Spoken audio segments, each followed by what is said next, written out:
Vous le savez, on le sait tous, l'abstention c'est mal. Et c'est mal pourquoi? Eh bien en fait c'est mal parce que dans une démocratie représentative, le gouvernement tire sa force de sa légitimité démocratique justement. Et donc si plus personne ne vote, le gouvernement finit par être élu que par une minorité, donc sa légitimité démocratique en prend un sacré coup, et sa force s'érode considérablement. Donc l'abstention, ça fait peur à tous ceux qui chérissent la démocratie représentative, puisqu'on s'avance dans une impasse au bout de laquelle le gouvernement sera trop faible pour régler n'importe quel problème. Et c'est pour ça qu'au lendemain des élections régionales qui ont été marquées par une abstention record, le président de l'Assemblée nationale, Richard Ferrand, a décidé de créer une mission d'information sur les raisons de l'abstention et sur les solutions qu'on pourrait y apporter. Alors cette mission d'information, c'est plein d'auditions et de commissions d'experts, mais c'est aussi une consultation citoyenne dans laquelle tout le monde est appelé à donner son avis sur les raisons de l'abstention et les solutions qu'on pourrait y apporter. Et puisque n'importe qui peut donner son avis en ligne, et bien c'est en fait ce qu'on va faire maintenant ensemble dans cette vidéo.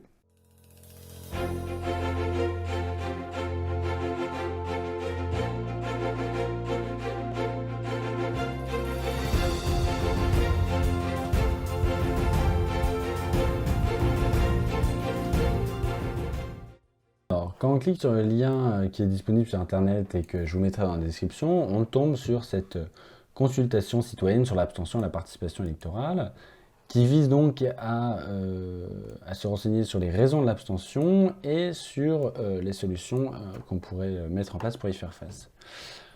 C'est assez rapide à remplir, ils disent qu'on met 10 minutes, mais je pense que vous pouvez même le faire encore plus vite si vous n'avez pas beaucoup de temps. Et plus il y a de données, plus le résultat sera intéressant et permettra un compte-rendu fin vis-à-vis de cette question qui n'est vraiment pas évidente et sur laquelle on manque de données sur des échantillons très importants, donc sur des importants nombres de personnes. Donc la première question, c'est qu'on vous demande si vous êtes un humain, ça c'est relativement simple à répondre. Ensuite, c'est quelques questions sur votre profil d'électeur. À quelle fréquence votez-vous? Est-ce que vous avez voté aux dernières élections, départementales, municipales, européennes, législatives, etc. Si vous dites que vous ne votez pas toujours, ou que vous votez jamais, que vous tombez parfois dans l'abstention, eh bien le formulaire va demander pourquoi vous n'êtes pas allé voter, en évoquant une dizaine de raisons possibles et même un champ libre. Et ensuite, dans un second temps, on va vous demander, et selon vous, pourquoi les autres ne vont pas voter. Et donc ça va être super intéressant de voir le décollage qu'il y aura peut-être ou pas entre les raisons personnelles des gens qui ont des raisons de s'abstenir et ce que pense la majorité des gens qui s'abstiennent. Et tout en bas du formulaire, on tombe sur un champ d'expression libre qui permet de s'exprimer sur l'abstention aux élections régionales et départementales de juin 2021 et qui avait été marquée, je le rappelle, par une abstention incroyable. C'est-à-dire que aujourd'hui, la majorité des gens en France ont un président de région pour lequel ils n'ont pas voté. Et finalement, la plupart des présidents et présidentes de région ont été élus par 20%, même pas du corps électoral, ce qui est dingue. La page d'après s'intéresse aux réponses à apporter à l'abstention. Et donc les trois premières questions concernent le vote blanc et la conséquence que devrait avoir la reconnaissance du vote blanc ou non. Ensuite, on a une question sur le vote obligatoire, une question sur l'ouverture du droit de vote dès 16 ans. Et donc tout ça, c'est des solutions extrêmement classiques qui sont dans le débat public depuis des années et qui sont très intéressantes, hein, mais qui ne sont pas du tout novatrices ni révolutionnaires. Et ensuite, là, on a une suite de mesures où on vous demande est-ce que ces mesures permettraient, selon vous, d'améliorer la participation électorale ou pas. Et donc là, on a des mesures plus intéressantes, plus novatrices, comme le vote électronique ou voter sur plusieurs jours, ou organiser plusieurs élections le même jour, etc., qui sont pour le coup des options moins communément exprimées dans le débat public. Et donc ça va être intéressant de voir de voir l'intérêt qu'ont chez les personnes sondées ces options dont on parle finalement assez peu. Et là, on arrive à la question qui nous intéresse, enfin qui moi m'intéresse, qui est, pensez-vous que les modes de scrutin ont une influence sur la participation électorale? Et effectivement, je pense que les modes de scrutin ont une influence énorme, puisque là, on touche au cœur même des règles de fonctionnement de notre démocratie. Et on touche au cœur même du problème, dans le sens où ce sont finalement ces règles qui entourent les modes de scrutin qui déterminent la représentativité mathématique d'une assemblée, par exemple. C'est-à-dire que aujourd'hui, on a une assemblée nationale dans laquelle il y a eu en 2017 350 députés élus sous les couleurs d'Emmanuel Macron. Pourtant, les voix qui se sont portées sur les candidats soutenus par Emmanuel Macron aux élections législatives de 2017 représentaient à l'échelle nationale uniquement 15% du corps électoral. Donc finalement, avec 15% des gens qui votent pour vous au bon endroit, dans notre système actuel, vous pouvez avoir la majorité à l'Assemblée nationale et donc de décider qui va être le prochain gouvernement. Et ça, c'est peut-être un souci, puisque ça veut dire que le gouvernement a finalement une représentativité réelle nulle, et s'il a une représentativité symbolique, celle-ci n'a fait que s'éroder dans les dernières décennies à force de prise de décision gouvernementale opposée à ce que voulait la majorité de la population, ce qui a trop souvent été le cas. Et en dernier lieu, on a donc une autre case d'expression libre qui permettrait juste d'utiliser le mot institution, qui n'a pas été utilisé une seule fois dans ce questionnaire, alors que, à mon sens, l'abstention aujourd'hui est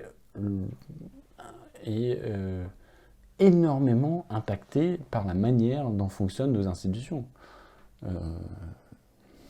Mais ça, on y a un peu évoqué à la question du dessus. La page d'après, c'est votre rapport à la chose publique. Et donc, est-ce que vous y intéressez? Est-ce que vous pensez que la politique, ça a des conséquences concrètes? Et ce que vous pensez du vote, du débat public? Et là, on a les deux dernières questions qui sont vachement intéressantes sur la vision de la démocratie. Puisque la première, c'est est-ce que vous considérez que notre système démocratique fonctionne? Et est-ce que vous voudriez une évolution de notre régime politique? Que ce soit vers plus de pouvoir au président de la République, plus de pouvoir au Parlement, davantage au référendum.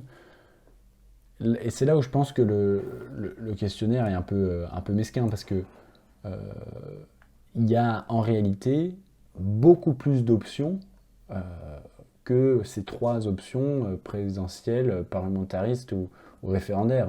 C'est-à-dire qu'on peut inventer des dizaines d'évolutions vers des régimes mixtes, un peu plus complexes, laissant s'exprimer peut-être davantage des citoyens par le biais d'assemblées citoyennes, ou on peut parler de je sais pas moi, un mandat révocatoire, ou de tirage au sort, il y a mille et une possibilités de réformes institutionnelles qui là ne sont pas vraiment évoquées dans cette question qui est un peu posée tout doucement, alors que ce serait, à mon sens, la question centrale, puisque l'abstention ne pourra être réglée que par une évolution de notre régime politique. Et ensuite, là, c'est aussi intéressant, on vous demande une question de gauche à droite, où est-ce que vous vous situez sur l'échiquier politique. Et en fait, moi, je pense qu'on va avoir une belle courbe sur des gens qui sont à gauche et qui veulent absolument que notre système politique change, et des gens qui sont à droite et qui veulent absolument que notre système politique change également.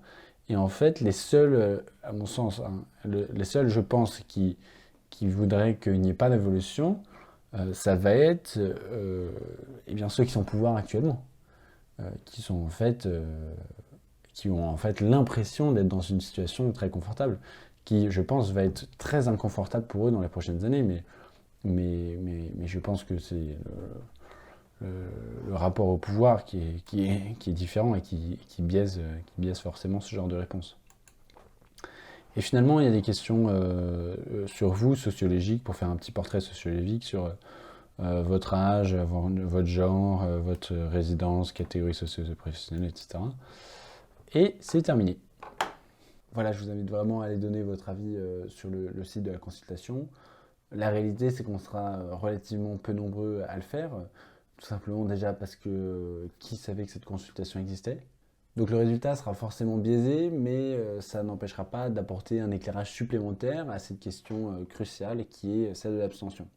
La seule chose que je reproche à cette consultation, c'est en fait de mettre sur le même plan des problèmes comme la malinscription, qui sont des problèmes mécaniques presque, auxquels on a des solutions qui sont très largement consensuelles et qui nécessitent juste plus de moyens, et de mettre ça sur le même plan que les problèmes institutionnels, qui sont même pas appelés comme ça d'ailleurs, et qui sont les problèmes fondamentaux qui touchent aux règles de fonctionnement de notre démocratie. Alors pourquoi cette frilosité sur les questions institutionnelles? Eh bien, tout simplement parce que cette consultation a été créée justement par des parlementaires, donc par des gens qui sont au cœur des institutions actuelles. Et c'est là où on touche en fait à un biais psychologique énorme, qui est l'attachement irrationnel au paradigme, au cadre dans lequel vous travaillez.